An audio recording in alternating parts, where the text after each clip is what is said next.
pendulum of staffing issues in the facilities. I'm proud to say that on a day-to-day basis, we provide industry the safest national airspace system. We can do that today.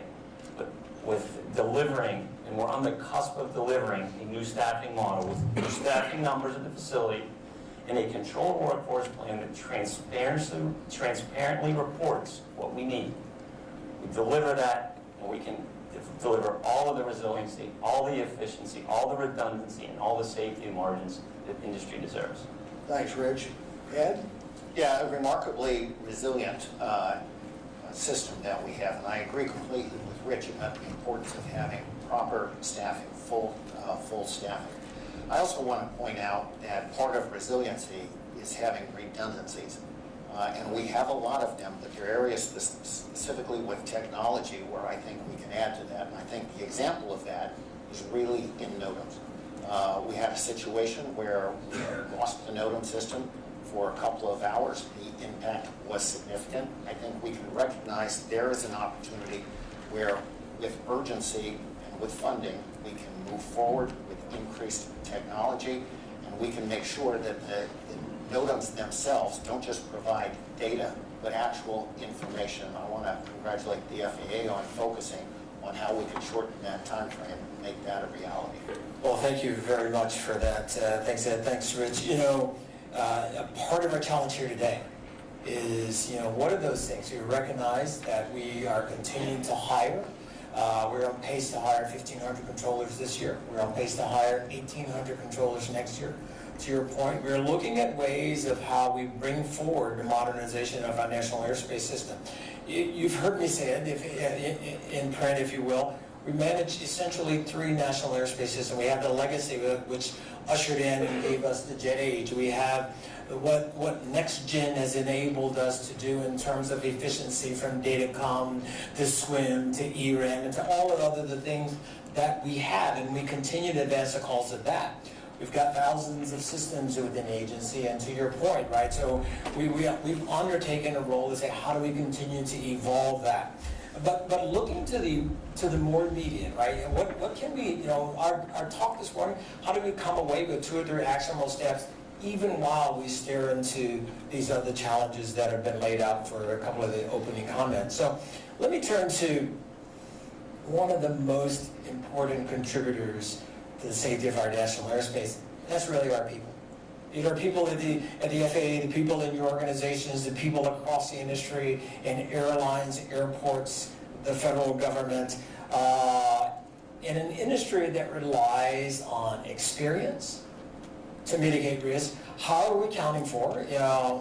Faye did a wonderful job of talking about how do we account for the pace of change, and which shows no signs of slowing down. So I'm going to turn for this question, starting with Faye, and then we'll go to Todd, we'll have Nick, and then we'll wrap it with Jason on this one. So what do you think when it comes to our people? That's a great question for me, because change and fresh faces are not new for regional aviation. That's been part of our reality for a long time. But again, the pace of that change has accelerated and amplified tremendously. And in a lot of work groups, what we're hearing from our carriers is that some of that attrition that we're seeing is stabilizing, particularly the flight attendants, airport agent, aircraft maintainers.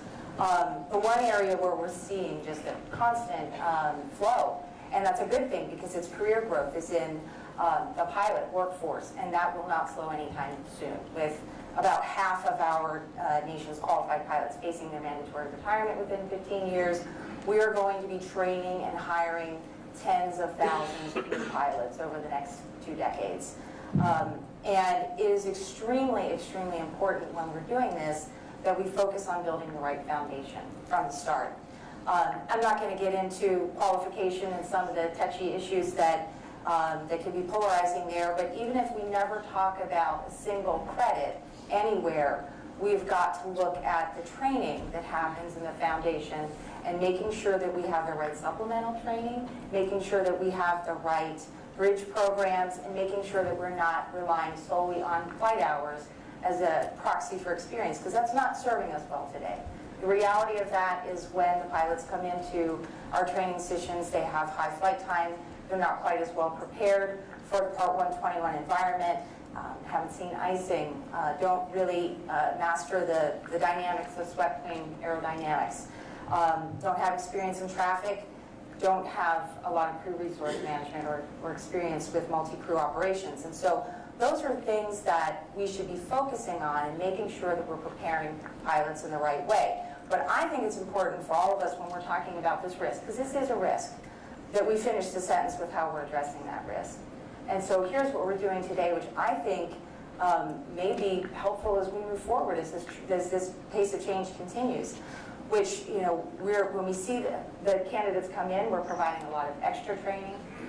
So all of our carriers, for example, have expanded their training footprint, often considerably. We're giving extra support, extra classroom time, extra sim sessions, in some cases, extra IOE.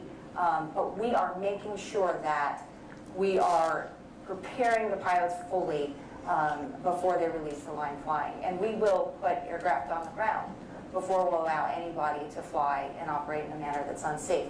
But I think that's really important. And you know, the one thing we've talked about in the pace of change is that as the risks change, so have the technologies. And so have our capabilities to address some of these. So, you know, I think the challenge to all of us is in partnership to lean into those technologies and see where they can take us in building a stronger foundation from the start. Thank you very much for that.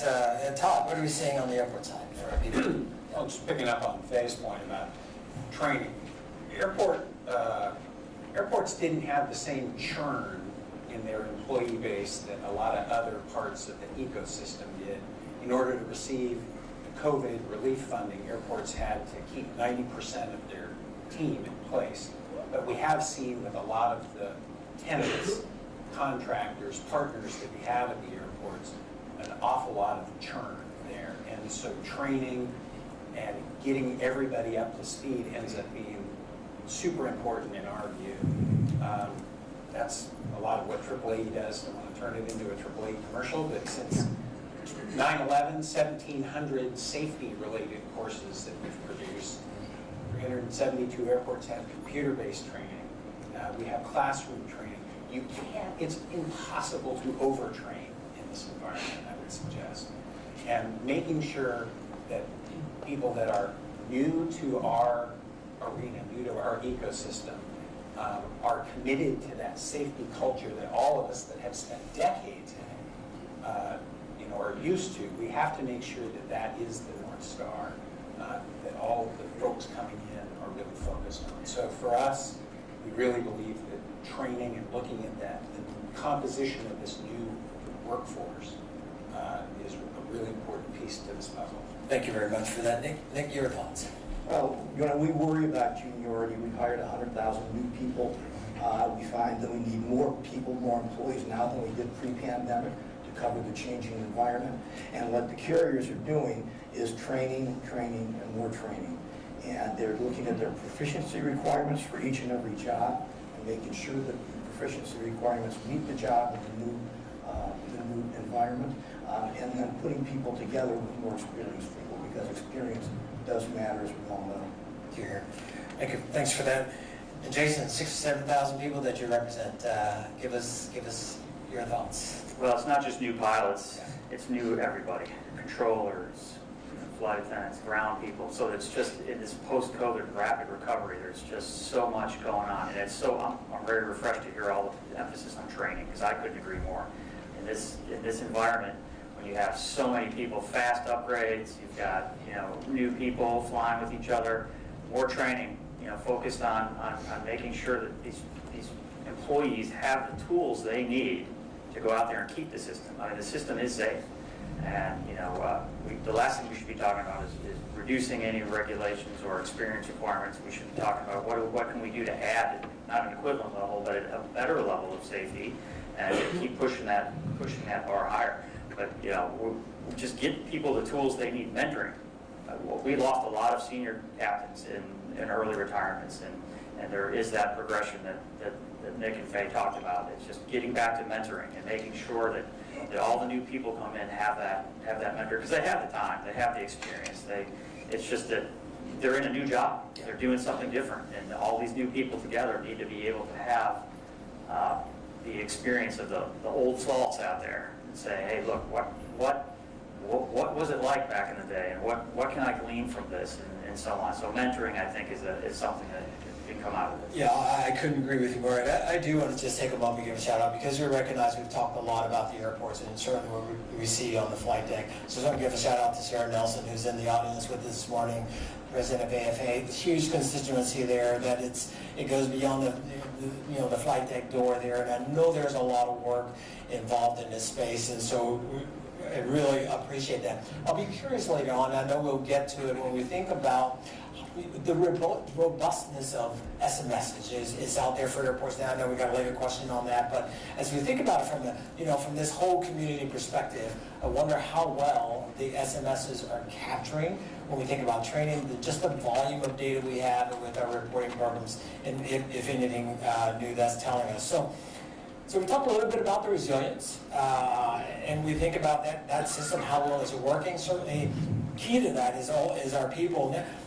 But going to the pressure. So I've heard newness. I've heard training. I heard post-pandemic we've had some significant numbers of retirements. And so as the flying has come back with a vengeance, so to speak, and I think we're closing in on near 2019 numbers, at least the numbers I see virtually every morning when I come into the office. So we think of pressures on the system and how we as a community collectively take ownership of that and have an understanding about what the risk is to the system. My question, I'm going to go to Nick and then stick on this side with Nick and Jason, is people are flying again. We're back to those numbers, and maybe that comes with its own set of challenges. Are we putting too much demand on the system?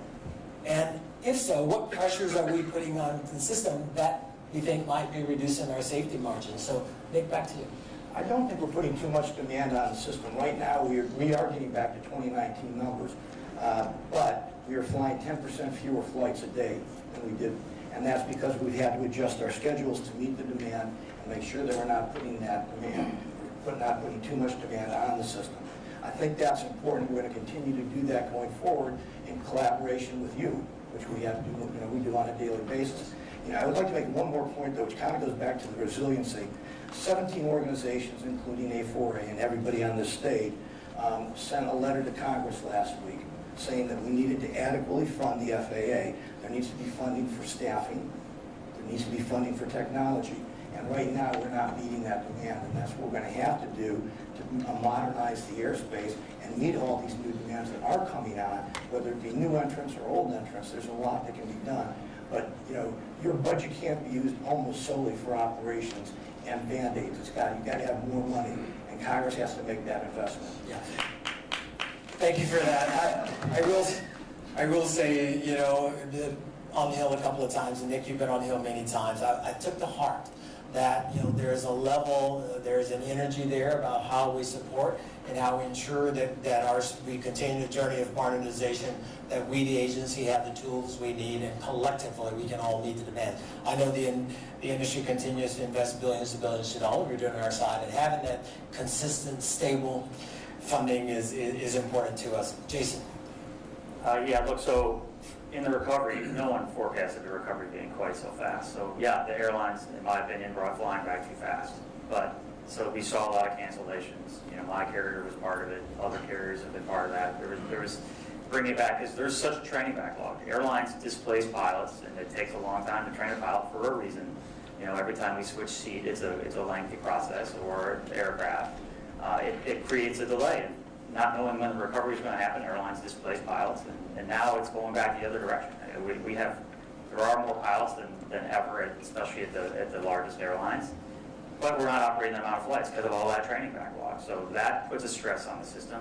But I also add that distractions are putting a stress on the system. So we're dealing with all the new people. We're dealing with getting people back in the seats where they need to be, but then distractions like 5G, right? So pilots are dealing with, am I going to be able to shoot this approach at this airport?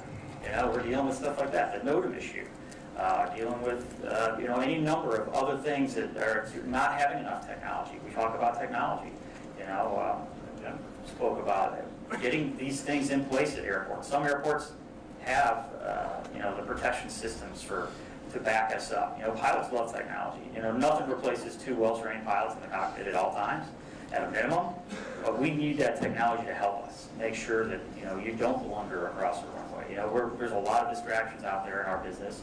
You know, sometimes it's something as simple as an airline changes a procedure and does it via memo. You know, so you're trying to incorporate that at the same time you're doing whatever else you need to be doing in the course of the day. So it just, with everything going on at one time and this massive recovery, it's just, you know, that's part of the breakouts. I think we'll be focusing on how can we try to minimize some of these distractions and get back to focusing on the task at hand. Well, I really appreciate that, and I think there's a very salient point, having spent time myself at 3 different airlines, both here and international, and you know, distraction sometimes is key. How do we manage our way through that? And we've talked, you know, this incredible period of change, but the constant, I think we can admit, has always been strong professionals. That, you know, that checklist, that procedural mentality that we know.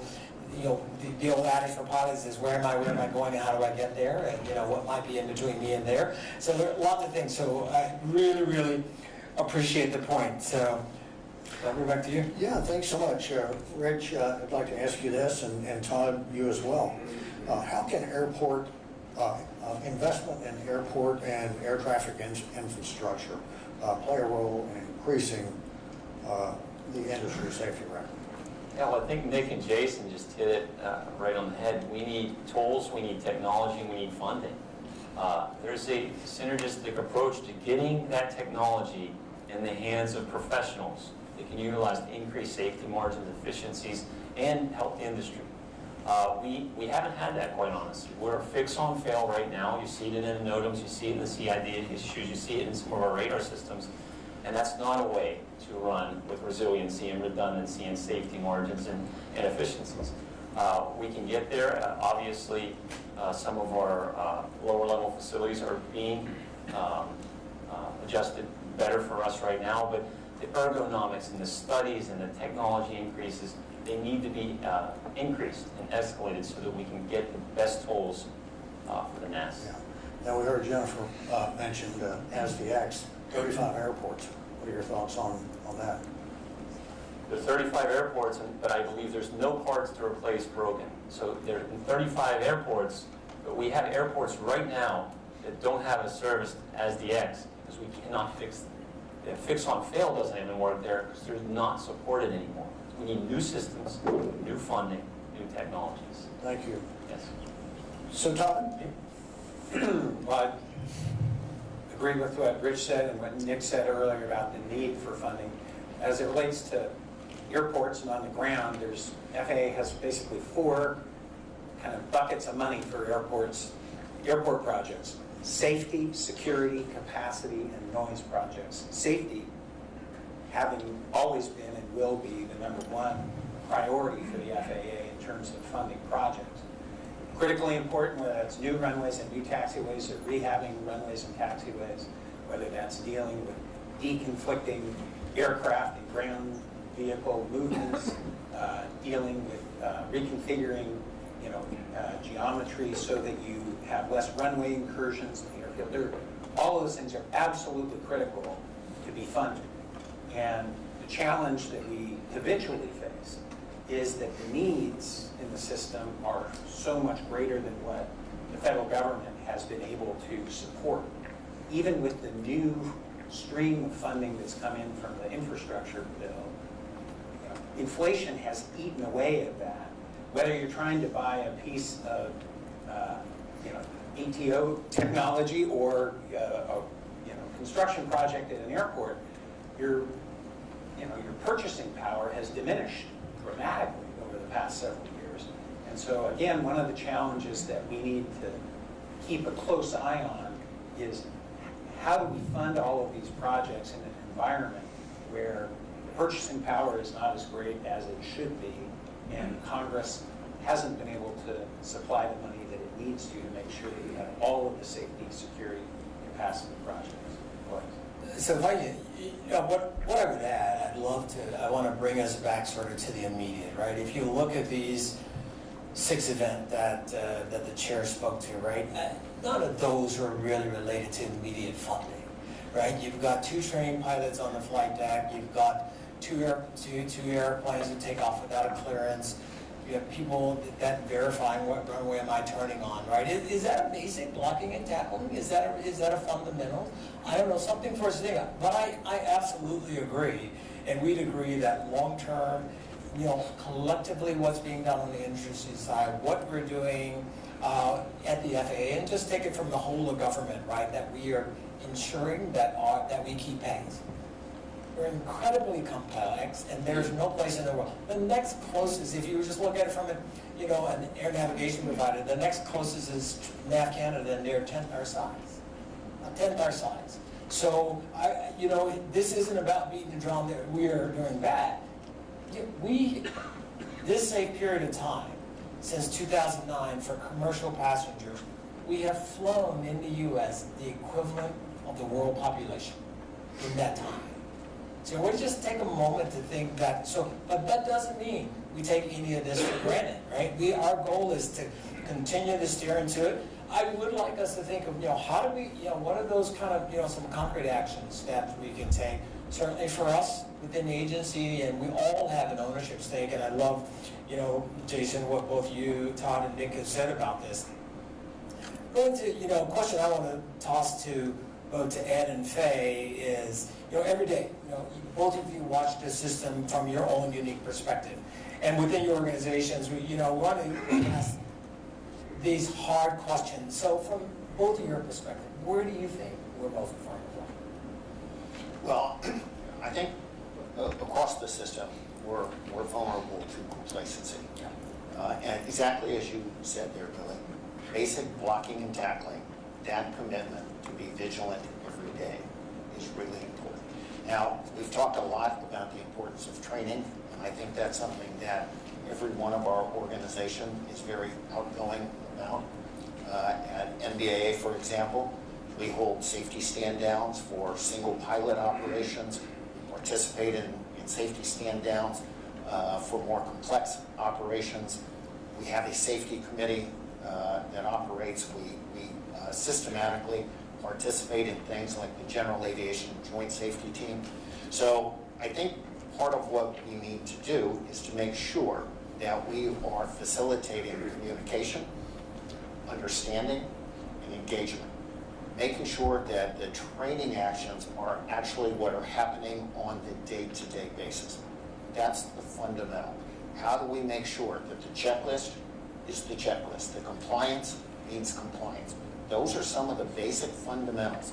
And as fully emphatically as we can support all of the comments that have been made on the importance of funding, I do want to make sure that we're underscoring the point that you just made. We're the largest, we're the safest, we're the most efficient, and we're the most diverse air transportation system in the world. And the only way we keep it that way is by that constant vigilance, every day communicating how do we get better. Because just as Jason said, sometimes the environment in which we're operating in changes. 5G is brand new. That wasn't something we put into the environment, but it is part of our environment. So there are things where we need to recognize things are changing around us, and it's up to us to keep up with every one of those changes. And Administrator Nolan, if you had asked me that question first, I would have also led right with complacency. So I'm just going to build on what Ed has said, and maybe go into, how do you assure that complacency? Because as you said, it's got to be all of us working together. And the safer our system gets, the more seductive it is to think we're safe enough and we've reached our destination. So how do you continuously focus on, how do you avoid thinking that what seems safe may not be? And as Chair Hamady said, the absence of accidents is not necessarily the presence of safety. And I think it involves buy-in. I think it means that we don't issue these directives top-down, but that they come bottom-up, side to side. They've got to be embedded throughout the entire culture of an organization so that every professional, from the trade association executives to the leaders of our organizations down to the frontline employees, understand that the safety of the system is in their hands. It's in all of our hands. And I think you get that buy-in by engaging the workforce at every level. I couldn't agree with you more. It just reminds me, I know we talk a lot about places, some folks may see that term in different ways, but we recognize this is an industry where you have to bring your A game every time, every day, every year. You know, we're fortunate to have, you know, Captain Sully in the office, in the audience today, right? You gotta be on, you gotta be ready, and you gotta be prepared. That's what we do as professionals, and the same applies to the agency. We all have a vested, and I love the term because I'm just an all-in kind of guy, and that's what it takes for all of us to make sure, and that's why we're here. I love what we said earlier. We're here, and you said it, Faye, we're here before something happens, right? So we've progressed. The better goal, maybe the next time we're only here talking about predictors and precursors, and we haven't even had a near miss yet when we started to see that in the system. So thank you for that input. So let's turn to mitigating risk. The key component of a safety management system, especially a robust safety management system, it is the extent to which an organization manages its risk. And that follow-up and that constant evaluation from an assurance framework. So I'm going to stay with you, Faye, and say, you know, airlines have been required to use their safety management systems to address risk for many years now. How does this contribute to the resilience of the system, and is it still working today? I'm going to take your question in two parts, but before I do, I think I think everyone in this room knows what safety management systems are, but for the viewers who may be watching this live cast, I think it's really important to explain that these are the tools of safety, and they really are what allow us to go past that tombstone mentality where we're just relying on accident forensics, and we're going to the data, both individual and aggregate, and seeing what the data, information, errors, trends tell us, and then collaborating together so that we mitigate that risk. And SMS really goes to the heart of identifying and mitigating risk in the system. I opened up today talking about the last safety call to action, and during that call to action, Administrator Babbitt challenged the industry to embrace and adopt SMS, and to do so voluntarily before regulation. So we have been required to use them for some years, but even before that, airlines were embracing these technologies. Regional airlines leaned in early and eagerly on that, and boy, I have to tell you, that has paid off. That has paid off in spades. There is no single program that does more to advance our safety today than SMS, and it is absolutely crucial that we nurture them. And I think that gets to the second part of your question, is are they still working? SMS is a system, right? But it's a system that's made up of human beings. And it's only going to work as long as the human beings in the system feel safe. They feel the data is safe. They feel that the culture, that there's a just culture, and that they are safe there to share those incidents and errors that could make them personally vulnerable, because they're doing so that we can learn from them before a little mistake becomes a big catastrophic incident. I know that carriers from time to time need to refresh the SMS programs. We shouldn't just have them on the top shelf. We need to constantly take them out and refresh them, to have retraining at all levels, from the executives down to, again, frontline employees, and ensure that it's well understood and embraced, again, emphasizing that system safety is in all of our hands. I think going forward, it's going to be key, and I applaud the FAA for advancing SMS to other industry groups. I know that you all will benefit from it the same way that we have, and even in the foundational, the pilot training institutions now too. So you're growing up with SMS, and that couldn't be any more important. So I absolutely believe SMS is working. I think we have more room to grow there, to constantly refresh and make sure that those tools stay sharp as they need to be, because they are the tools of safety. Yeah, let me jump in there while we're talking about SMS. Don Arndt, the late Don Arndt from the FAA, said that he's almost half-jokingly mentioned to me one morning at breakfast a number of years ago that said, Robert, maybe we ought to change the name of it from Safety Management System to just Safety Management. And his point is that when you talk about safety management system, everybody wants them. Oh, we've got to get SMS. Whereas safety management is an active thing. And I thought that Don made a good point with that. Really safety management is you're managing safety. It's a business approach to managing safety. And organizations have They value, they manage properly those things that they value. I worked for a nonprofit for a number of years, U.S. Air.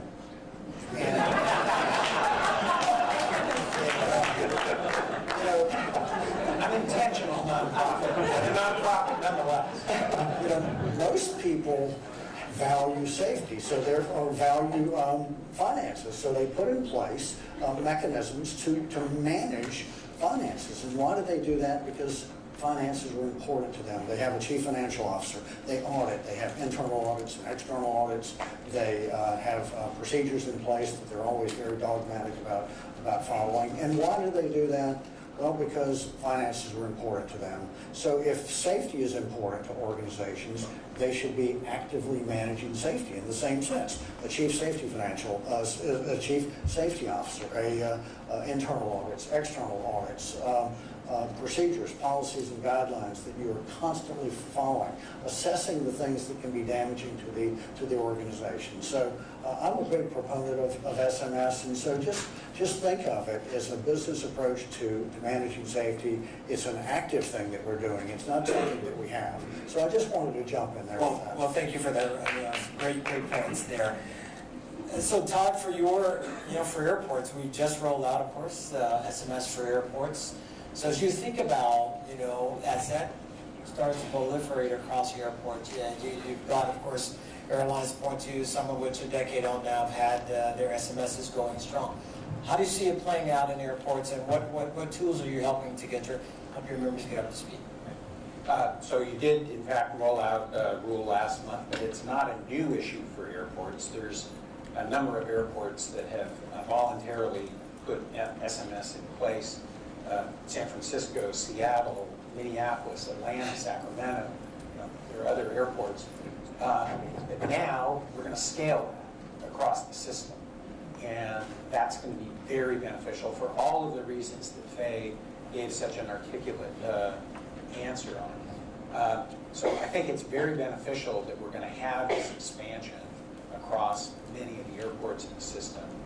In terms of what are we doing to help on that, again, we've been teaching courses on airport SMS for a number of years, and then our sister organization, ACI-NA, and AAAE in the late Q3, early Q4 of this year will hold an SMS conference with, I hope, the active participation of the FAA to try and really help educate airports across the system about embracing this and effectively running with it.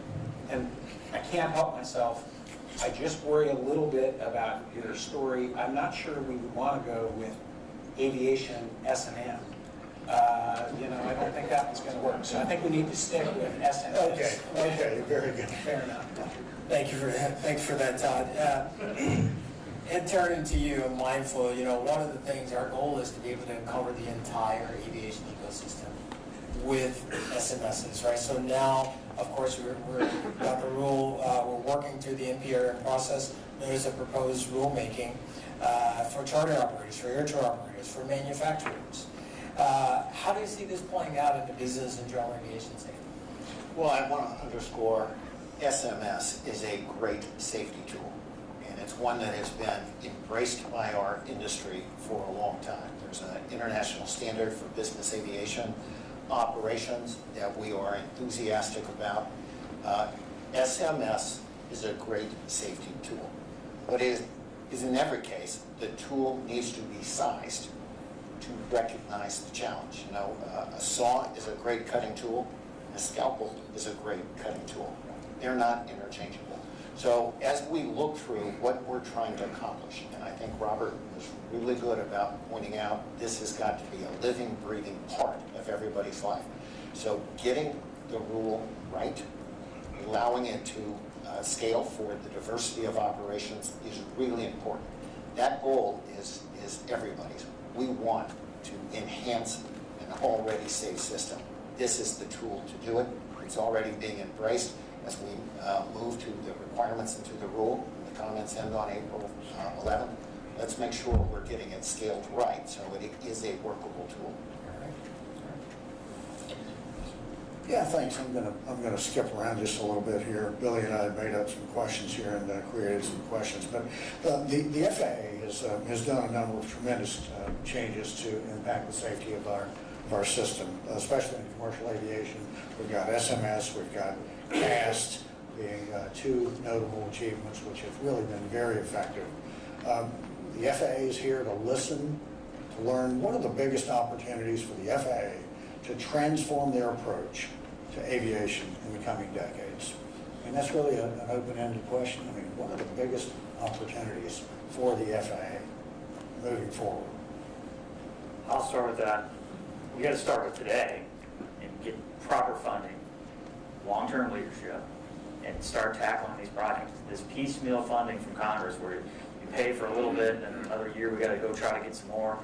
There needs to be a vision to go beyond long-term. This is where we're going 10 years from now, and let's decide today we're going to do it instead of this every year we got to piece a little bit through it.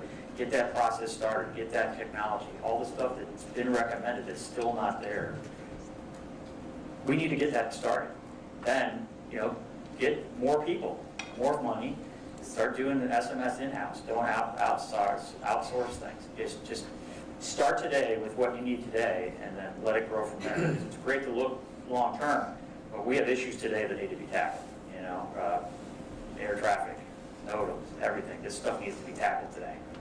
Yeah, great, thank you. Let me touch on the role of technology because it is so important in our ability to move forward. And we all know through the years how important technologies like autopilot have moved us forward. And over the past couple of years, we're seeing enormous technologies coming to the market. We've got commercial heads-up displays combined with enhanced vision systems. We have not just autopilot, but auto land. And we're looking at a time when new technologies have the opportunity to effectively change the way we move people from point A to point B. And the FAA is forward leaning on that. We need to be the world leader, but I think we need to keep our focus. We need to have the people play their part, but there are these technologies that need to come to the market. And we've got to recognize the longer they're delayed, there is a safety impact on that. And I see one of the great general aviation leaders, Colonel Pete Bunce is here. He'll be leading a panel this afternoon. But the number of breakthroughs that have the ability to enhance both efficiency and safety need to come to the market. Keeping that pathway vigilant and adapting to that technology, I think, is really important. Other thoughts on that? I'll add to that. I think we can tie both of those up, the funding and the staffing, but also the securing and the way we get new equipment is archaic.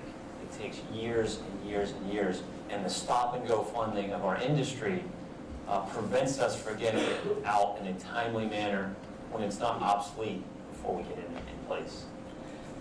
I'd add one other thought too, which is really just keep doing one of the things that you're doing so well today, which is engaging and communicating with all of us.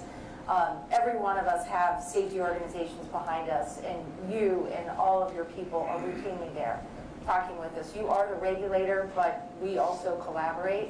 And just as we were talking about SMS not necessarily being top-down, neither is aviation safety, and a lot of times industry brings ideas to the forefront, and FAA is right there. And I think to Ed's point and Rich's point is as technology advances, being there for the new emerging technologies and understanding that. My son had a teacher who said, we're training kids for jobs that don't exist yet. And we're trying to fund the FAA for technology that doesn't exist yet. And I think engagement and making sure that we stay right there and present with the existing users and the new users are going to benefit us all. Now, let me just say, I'll just put a couple of things. I was at the Ringwood Gallery. Anyone should go there during your time here, but there was a sign there that I really like. It says the present is now the once unimaginable future. And then the lights go off and says the present is now the future. We really are living the future, right? And I hope it doesn't come as any surprise to this audience and to those listening, is that we've stood up, we're working on a project called Innovate 28, right? We've got 800 plus licensed drones already in the NASA. We're already thinking through how we enable electrical vertical takeoff and landing. We're working on that regulatory framework. I travel along with our FAA executive team. We traveled the world last year, working with our partners globally. And certainly, for most of them, we are still that bright shining star on the hill, right? Because the rate and the pace in which we move, that our ability to work together, recognizing some of the constraints we're talking about, SMS, getting the technology, getting it right. We've got an incredible, setup at the WMG, who's the technical center in Atlantic City. The work there, but it doesn't mean we take any of that for granted. I absolutely agree on ensuring that our funding is consistent, and thank you, Faye, for that, because it is our ability to collectively work together, right? Which is why we say, let's have good conversation, let's have uncomfortable conversation, and figure out, what are the pain points. And yet I want to bring us back again to the immediacy, right? Part of this challenge today was, what are we seeing here recently, just sort of year to date? I know the chair spoke about some events last year. There's an immediate piece here, which I think, lots of us have kind of talked about, and in terms of where we go. I tell you, we within the agency really appreciate the work and the efforts and the input of the global community, because not only does it keep us as honest brokers, but it helps all of us do this job and continue to move forward where we need to. So I couldn't agree with you more. Thanks. Billy, it's noon. Do you want to start wrapping it up, or do you have I think this is the last one here. We've talked a lot, and if everyone sort of think about what we've said today, I'd like to get sort of closing thoughts from each of our panelists. And when you think about what's important to your community of interest, I know you've already talked about some of them. You've talked about what are the things that we can collectively do to assist the FAA, not only in our ability to identify first. Our goal is to move to fully predictive. I mean fully. I'd love to get to a point where I say, you know what, this becomes an academic exercise. But today is not. It is not an academic exercise. 6 near misses. Right? I just want to press the point. 6 near misses. Any one. So we have taken these 6 near misses and treated it as if they had happened. And that's why we're here today, and that's really what makes us a resilient system. So, Faye, why don't we start with you? We'll go around and just closing thoughts on what you see, what you hope to take away, not only from today, but maybe from your constituency. What are the steps that we truly can do now and in the near term? And I know we're going to explore that more in the breakout sessions. I think that's perfect tee up, because I really do think this is a start. And you said it's not an academic program, and this is something that we really have to take back and meaningfully embed. I think, we should see strong participation, not just in the breakout sessions. We should be meeting again. We should be bringing teams together again, from the bottom to the top to the bottom, ensuring that the frontline workers are connecting with their safety executives and the top of the airlines and throughout the industry, and collaborating and coming back and sharing what we've done before, and not just through SMS, but through the other data sharing programs that we have set up. I loved in your call to action, Administrator Nolan, when you said we were going to be leaning hard into assignments and that CAST would be tasked with this. Can't think of 2 better programs and organizations to help lead us forward, but there are others too. InfoShare, WATS, the World Airline Training Symposium. There are other places where we all come together to talk about some of these pressing issues, and I just would encourage all of us, and I think we're all very committed to this, participating fully and bringing our subject matter experts to participate fully and working as partners on these issues that we have started to identify and will keep identifying and moving forward. Thank you very much. Ed? Collaboration. We have got to have strong communication, coordination, engagement. Safety is an industry responsibility, an FAA responsibility. Certainly the legislature, the public, all of us need to be working together, because having a safe, efficient, diverse air transportation system, it's important for our economy, it's important for our point in the global environment, we need to be leaders. And we're only going to be able to lead if we understand each other and we work together on that common goal. We've got to be safe. We've got to be perceived to be safe. Thank you, sir. Rich? Yeah, collaboration is key. Our greatest talent is our people, our greatest resource is our workforce industry-wide. When we get together and we can work on the issues, and you said it in your opening, you take those 6 dots and put it on paper, they're easy to identify, but they're dwarfed by the safety record of the system. On a day-to-day basis, we provide the safest, most efficient airspace, complex airspace in the world, and we should be proud of that, and we can continue that. We have discussions every day.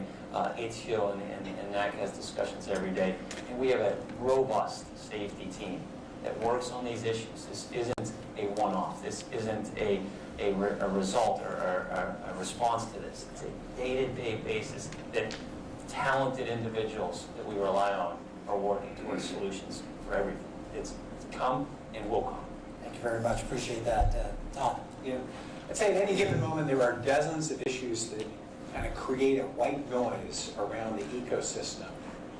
And what we have to always keep in mind is we have to focus on safety. We cannot be tempted or lured away by the siren song of some other issue. Safety has to be the #1 issue that we always have, and then try and manage around those other issues. If we don't have a system, banking system, there's a lot of conversation about the banking system these days. The banking system is predicated on confidence. And our system, our aviation system, is predicated on confidence. We have to make sure that the traveling public understands that our system is the safest in the world and feels confident getting on and off those planes every day. Thank you, sir. Nick? I don't want to repeat what everybody said, but I will repeat a little bit. We do have the best system in the world. Everybody works hard at it. We need to keep it that way, and we can't rely on the past for our future. I think we need to bring a sense of urgency at all levels to staffing, to funding, to conveying to the public that, really, you're safer getting on an airplane than walking out your front door. I mean, statistically, by far. And that's something that I think we can all work together on. I like Faye's notion of collaboration and the dedication of the employees. If I can be permitted one anecdote, I was on a flight a couple weeks ago that was delayed 2 hours, and that was because somebody found a screw that had come loose. And the maintenance people had to get there, they had to fix it, they had to make a report on it, and the pilot was great about explaining all this to everybody sitting on the plane, and then the paperwork had to be cleared to make sure it was right. There's a lot of redundancy in that. That's why we are where we are, and we have to keep the urgency to that every day. Thanks, sir. Jason? Could say you got a screw loose? I'm going to pay for that later, aren't I? I was afraid you think I was talking about you. There you go. Yeah, obviously safety, right? We are, this is not meant to bring everybody down. We're at the safest point in history, but we have to be vigilant. We've heard a lot of good words, buzzwords here. It starts with not, allowing any changes or lowering of standards. We need to figure out how we enhance safety. And as we get into these breakouts and our subject matter experts dive into this, I think that we have an excellent group here, and there's no sacred cows. We're going to look at this stuff and figure out if there is something that we can do, we're going to do it. And I encourage, thank you again for this.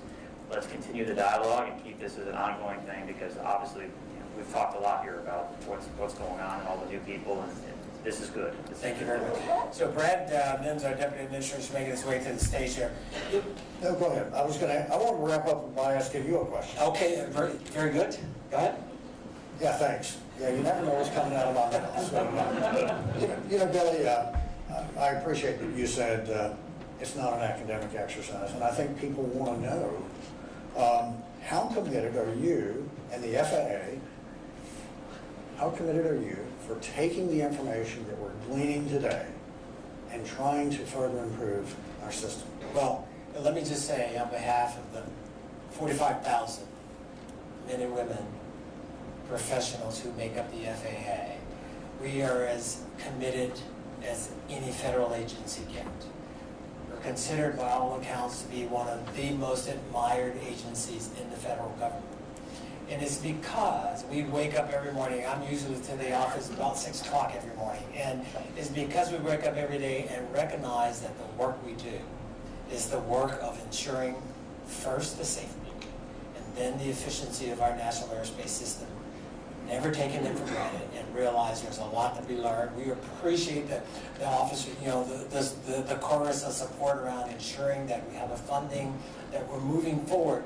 I take to heart, quick anecdote, next year, I was going up the elevator this morning, a couple of folks, one lady had been an FAA for 42 years. Another gentleman had been there 37. They said, wow, really appreciate the work you're doing. Hopefully you're representing us well. We are here, first and foremost as partners, and first and second as servants, to deliver for the flying public. We are absolutely committed to it. Great, thank you so much. Thank you very much. And with that, could we just give a round of applause to these really great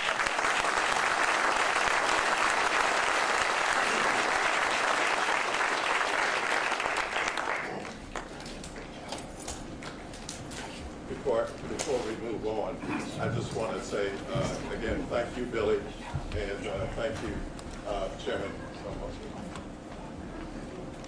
It doesn't sound like it. Okay.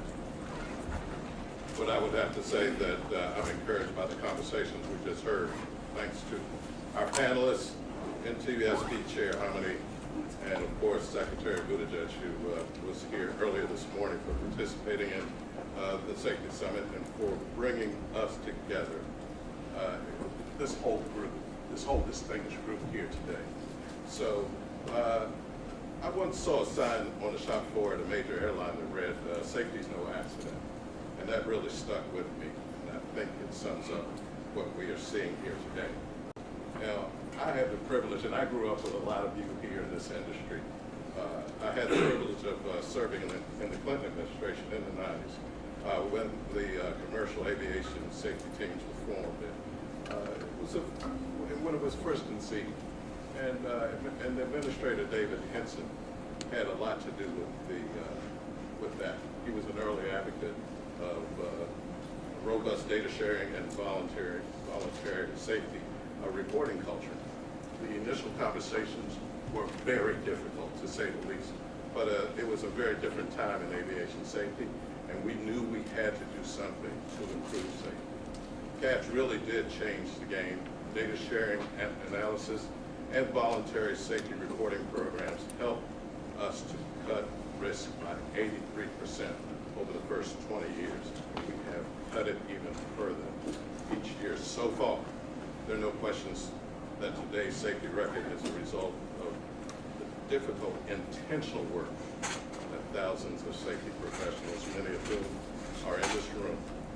Your attendance show how seriously this industry takes safety, and I applaud you for it. So now, we get to the important part. We have to break for lunch. So, we're going to take a break, and when we come back, our aviation participants will convene in their breakout rooms to discuss concrete actions that we might take to enhance safety even further. For those of you who will be participating in the afternoon sessions, the MITRE cafeteria is open and staffed, or you can find some place of your choosing nearby. We will resume our meetings promptly at 1:30. To the news media and others, we truly appreciate your attendance this morning, because we want the afternoon sessions to be as fruitful as possible. The breakout sessions will be available only to aviation industry participants. The FAA's Office of Communications will provide a readout at the end of today that summarizes the overall direction of the conversations, as well as any other updates that we might be able to provide. Billy indicated earlier that this is only the beginning of what we expect to be an ongoing conversation, and we look forward to keeping you and the American people informed. I just want to take one point of privilege here and thank all of those from the FAA and other organizations who helped put this program together this morning, and who will continue to do what we need to do to address the whole issue of aviation safety as we move forward. So thank you. Thank you for attending this morning.